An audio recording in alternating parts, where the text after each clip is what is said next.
Bonsoir à tous, ravi de vous retrouver pour une nouvelle semaine d'information locale avec TV78. Nous sommes le lundi 8 octobre. Tout de suite, les titres de cette édition.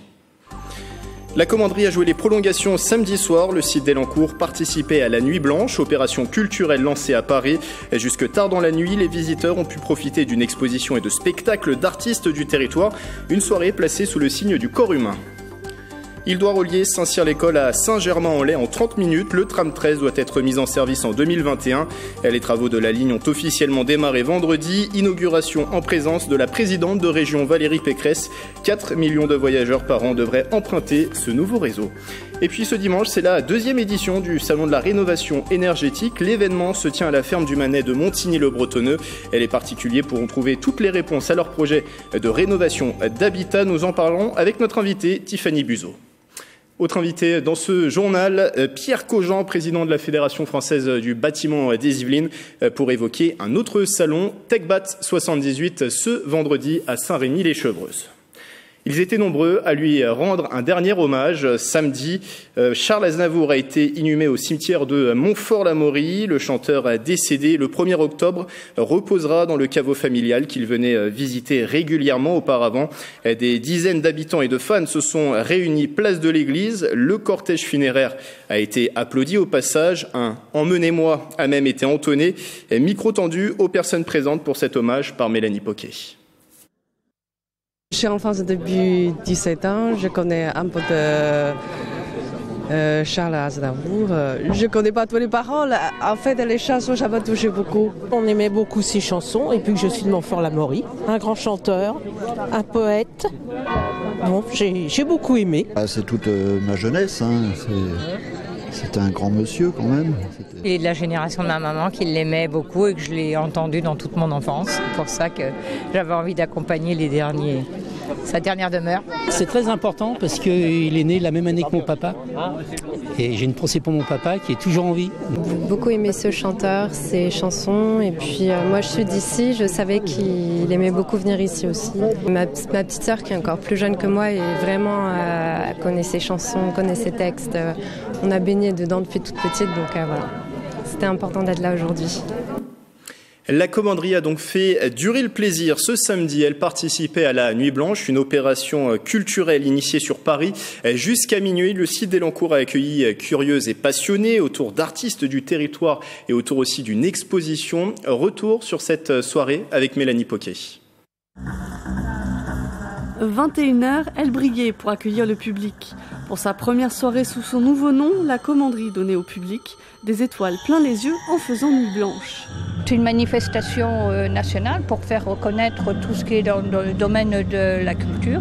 Les acteurs du territoire qui sont en résidence chez nous, mais qui en même temps développent dans leur partie, dans leur art et tout, qui développent ce que représente l'art de vivre et le territoire de Saint-Quentin. Une soirée placée sous le signe du corps humain, du mouvement.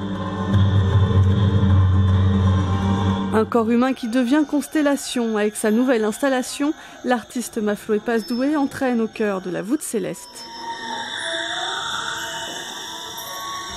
Une œuvre existe parce que l'être est là au cœur et interagit avec elle. C'est ce qui m'intéresse parce qu'elle est toujours renouvelée. Elle se comporte de façon différente en fonction des comportements du public. C'était vraiment l'intention de créer des corps stellaires. C'est avec la structure de notre squelette qui est détectée par caméra infrarouge, arriver à ce que chacun crée sa propre constellation et qu'elle soit enregistrée dans un ciel étoilé virtuel. Cette nuit blanche était aussi l'occasion de lancer la nouvelle exposition de l'Atelier des Sciences. Elle est à découvrir jusqu'au 25 novembre. Autre nuit, celle du droit qui se déroulait la semaine dernière à Versailles. Chaque 4 octobre, date de l'anniversaire de la Constitution de 1958, on célèbre le droit. Et pour la deuxième édition, l'UVSQ organisait déclamations, conférences et débats dans la symbolique salle du Jeu de Paume du château de Versailles. Marilena Pichino et Michael Elmidoro.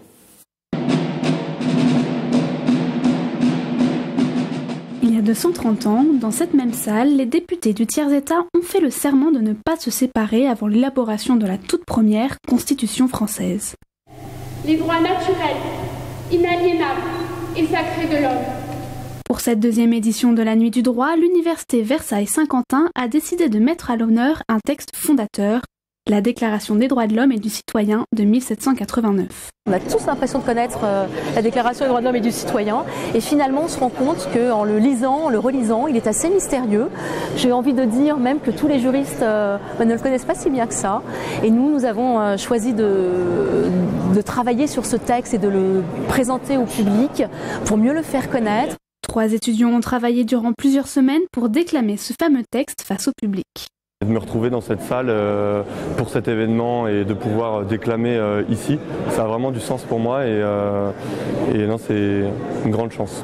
Ça représente un texte fondateur qu'il est nécessaire en fait toujours de revenir à ce texte. Il donne des droits aux citoyens et c'est vraiment la figure même du citoyen français. La soirée s'est poursuivie avec des conférences et des débats en 2 actes autour de la déclaration. Cette dimension de transmission de la mémoire et des valeurs est tout à fait essentielle et la présence de jeunes en est un symbole. Ponctuée d'intermèdes musicales, la Nuit du droit à la salle du Jeu de Paume a affiché complet. L'information a été officialisée aujourd'hui par la préfecture des Yvelines. Les élections municipales partielles à Coignères se tiendront bien le dimanche 25 novembre, organisées suite à la démission du maire Jean-Pierre Sevestre en septembre et de plusieurs élus. Le scrutin doit désigner les 27 conseillers municipaux et les 2 conseillers communautaires de Saint-Quentin en Yvelines. Un éventuel deuxième tour se déroulerait le 2 décembre. Si ce n'est pas encore le cas, les Coignériens ont jusqu'au 15 novembre pour s'inscrire sur les listes électorales de la commune.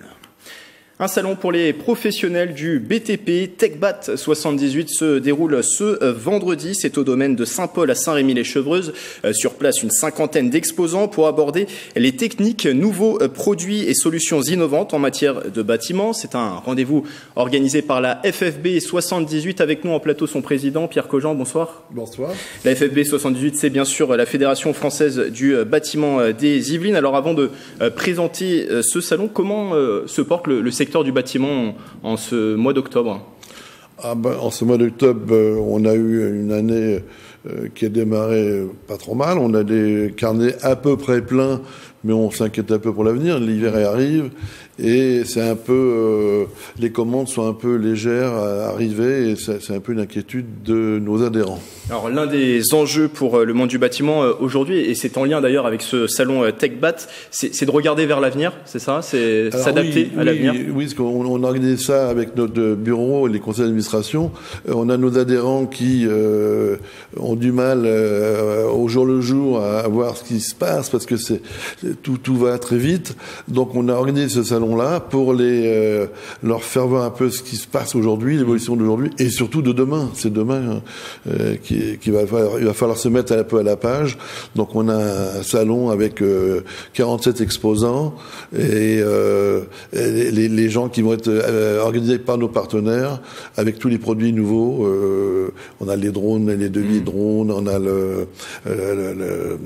l'intelligence artificielle, on y arrive, on a les maisons connectées. Et là, je pense, on organise 14 mini-conférences qui vont être qui dérouleront, je crois, sur 3 heures. Ça va être très ramassé. Très ramassé. On va pas présenter l'ensemble les gens, c'est pas la peine. Et je pense que là, pour l'instant, on a pas mal de gens qui doivent venir. Alors, je pense qu'on compte sur un bon nombre, entre 350 et 500 personnes à venir. Alors vous le disiez sur le pourquoi organiser ce salon, c'est aussi la mission de la FFB 78, c'est d'être dans un rôle d'information auprès des professionnels. On est là pour informer nos adhérents à travers nos partenaires qui sont nos fournisseurs et on leur demande de ne présenter pas les produits courants, les produits nouveaux et ils ont tous répondu à l'appel, 47 exposants, c'est quand même assez important. Quand même. Ces entreprises yvelinoises du bâtiment, est-ce qu'elles ont pris totalement le tournant du 21e siècle? Elles sont encore un peu en retard? Ils ont attendu, vous savez, quand il y a eu une crise quand même qui a duré 10 ans, et quand il y a le redémarrage, tout le monde attendait la reprise. On leur a dit non, faut pas attendre, faut s'adapter. Et là, je pense que tout le monde est ravi de cette décision, et tout le monde va être présent le 12 octobre. On compte sur plein de monde. Il y a des nouveaux enjeux, l'enjeu environnemental forcément. C'est primordial aujourd'hui de s'adapter avec son temps. On n'a pas le choix. De toute façon, ça a toujours été très vite, et là, ça va de plus en plus vite. Alors vous le disiez, sur place il y aura 47 exposants. Oui. Quelle technique, alors on ne va pas détailler toute l'offre, mais quelle technique, quelle solution on pourra découvrir sur place? On va déjà avoir le drone, avec pouvoir faire son devis avec les drones, la maison connectée, l'intelligence artificielle, on y arrive. Donc les gens, il faut leur expliquer en condensé, mais qu'ils apprennent. Et s'ils se mettent pas dans le chemin, s'ils suivent pas le train, ils vont rester sur le bord de la route. Et c'est pas ce qu'on veut, parce que nous, nos adhérents, on dit tiens, on veut les soigner. Et vous le disiez, alors ensuite un cycle de conférences, on pourra avoir là plein d'informations. 14 mini-conférences. Alors sur la peinture qui mange les odeurs, on a plein de choses. Sur des sujets variés. C'est très varié, c'est très intéressant. Et chaque exposant se fait fort d'amener les techniques nouvelles. Alors il y aura aussi des remises de prix en fin de journée. Après, on va en profiter pour mettre les remises de prix aux 10 apprentis qui ont été sélectionnés.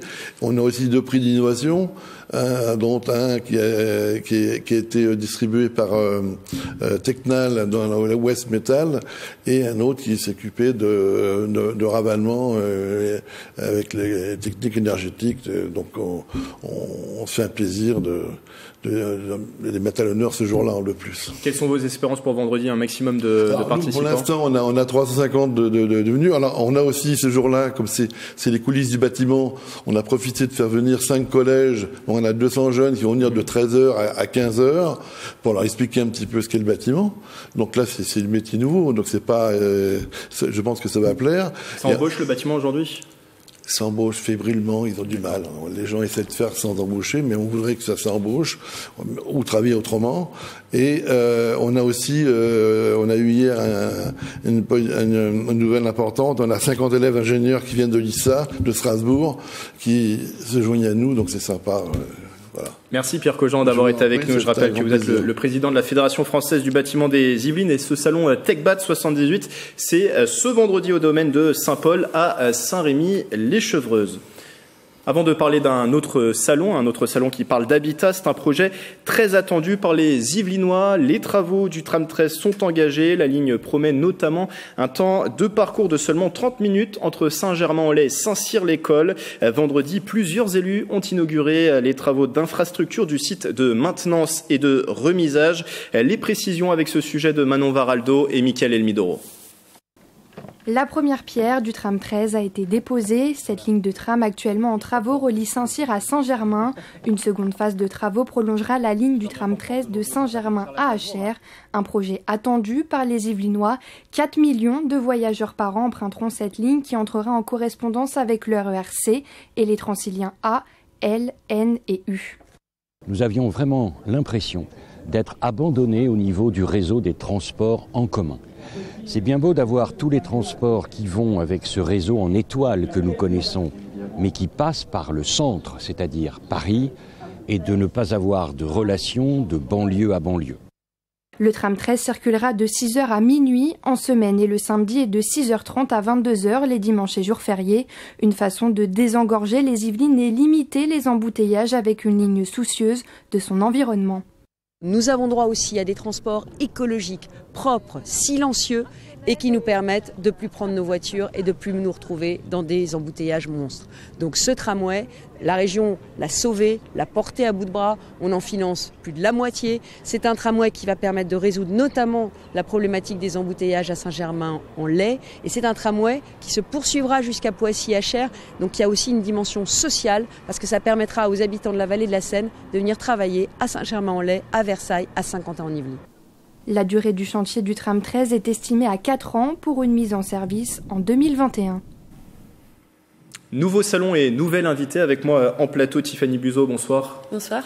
Vous êtes en charge de l'organisation du salon de la rénovation énergétique. La deuxième édition de cet événement se tient ce dimanche à la ferme du Manet de Montigny-le-Bretonneux.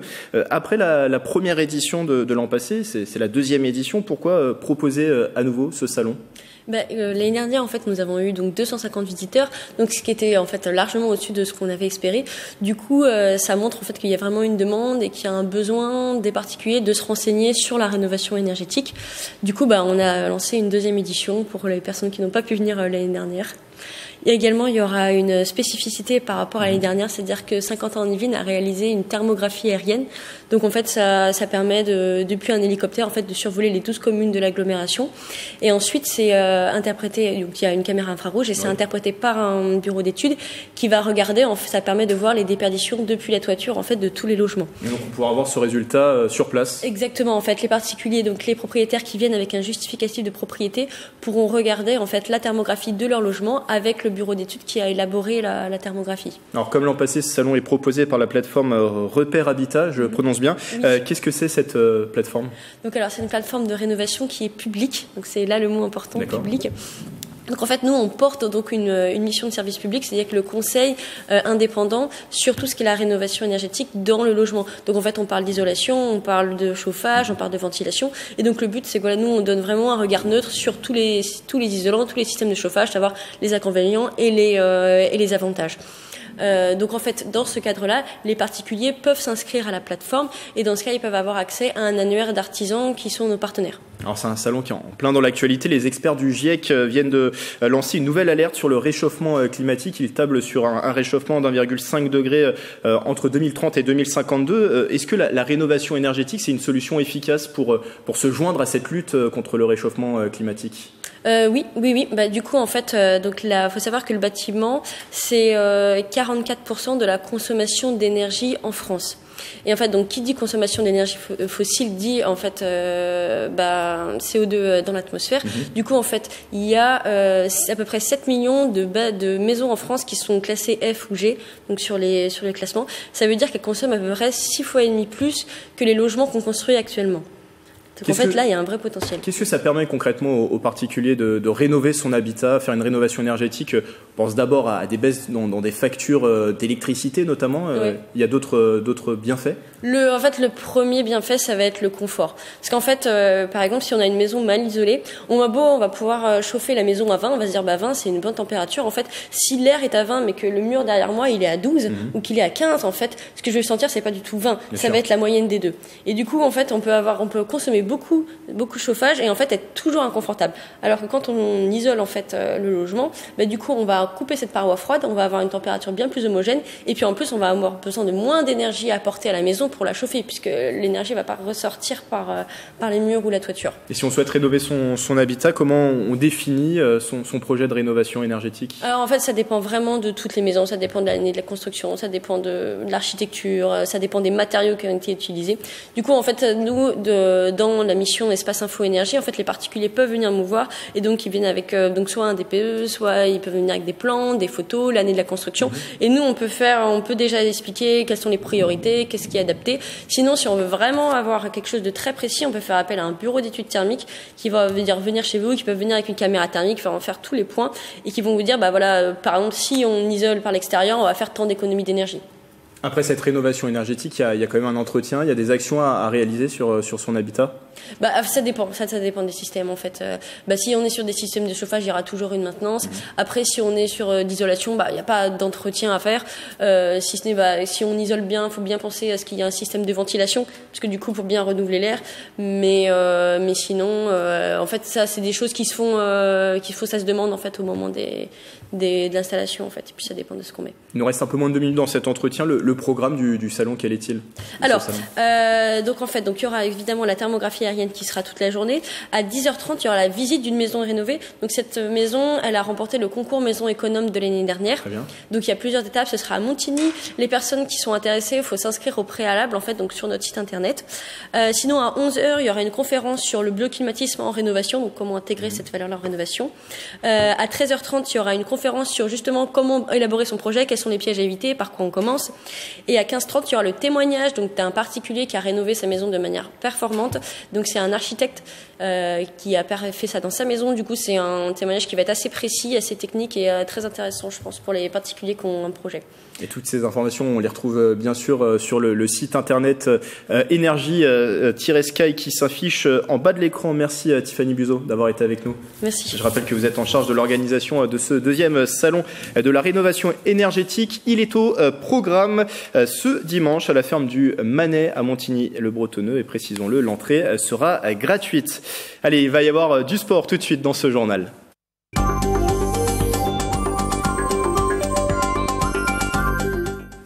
Beaucoup de rencontres ce week-end dans les Yvelines. Alors pour nous éclairer sur l'ensemble de ces résultats, Mickaël Elmidoro, bonsoir. Bonsoir Grégory. On commence tout de suite, Mickaël, à ce tour d'horizon par du rugby. Oui Grégory, les amoureux du rugby vinois attendaient ce match avec impatience. La rencontre de division honneur entre le Sky Rugby et Vitry, longtemps indécise, a finalement tourné à l'avantage des joueurs du Val-de-Marne. Le Sky s'incline dans les dernières minutes 22-18 après une belle prestation. Une défaite qui fait redescendre les joueurs de Guillaume Payen à la deuxième place du championnat après 3 journées. On écoute les réactions au micro de Nicolas Dandry. Le sentiment, c'est qu'on a bien maîtrisé le match, on a pris les devants et on a attendu que ça se finisse. En fait, on a subi un peu la fin et résultat, quand on attend, on a beau défendre la ligne, à un moment donné, ça finit chez toi. C'est vrai que là, aujourd'hui, mentalement, ça fait très mal parce que c'est notre premier match à domicile. On se disait que bout des clos, ça allait être imprenable cette saison, quoi. Et puis en plus, avec 2 victoires à l'extérieur pour commencer, on s'était mis dans de bonnes conditions pour accueillir une équipe comme Vitry. Malheureusement, ce match nous met un petit coup derrière la tête, mais je pense que dès mercredi, ce sera oublié. Et dès la semaine prochaine, il faut rebondir et oublier ça et repartir sur les bases du début de la saison. Prochain match pour les joueurs du Sky Rugby dimanche prochain sur le terrain de Vincennes pour le choc de cette poule de division honneur entre le 2e et le 3e du championnat. Grégory. On jouait également, Mickaël, ce week-end la finale du championnat de D1 de baseball et là aussi malheureusement une défaite pour les Yvelinois. Oui, très mauvaise opération pour les Cougars de Montigny-le-Bretonneux en finale du championnat de France. Les Igny-Montins se sont inclinés 2 fois sur les 2 premiers matchs de leur série. Le score 4-1 dans le premier match et 4-3 dans la seconde partie. Les matchs retour sont programmés le week-end prochain. Montigny-Bretonneux devra impérativement remporter ces 3 matchs pour espérer devenir champion de France. Mais ça va être très dur, Grégory. On termine ce tour d'horizon, Mickaël, par du football direction Trappes. Est-ce que les nouvelles sont bonnes ? Les nouvelles sont mitigées, on peut le dire. Dans le championnat de R3, Trappes a été freiné par Suresnes ce week-end à domicile. Les trappistes qui restaient sur 3 victoires en 3 matchs ont concédé le match nul 3 partout. C'est une histoire de 3, Grégory. Mais reste tout de même sur le fauteuil de leader après 4 journées. Trappes compte 1 point d'avance sur le second, Boulogne-Billancourt. Merci Mickaël, on retrouve tous ces résultats et bien d'autres encore dans votre émission. C'est à suivre après ce journal, le 7-8 Sport, et donc à retrouver à partir de 18h30.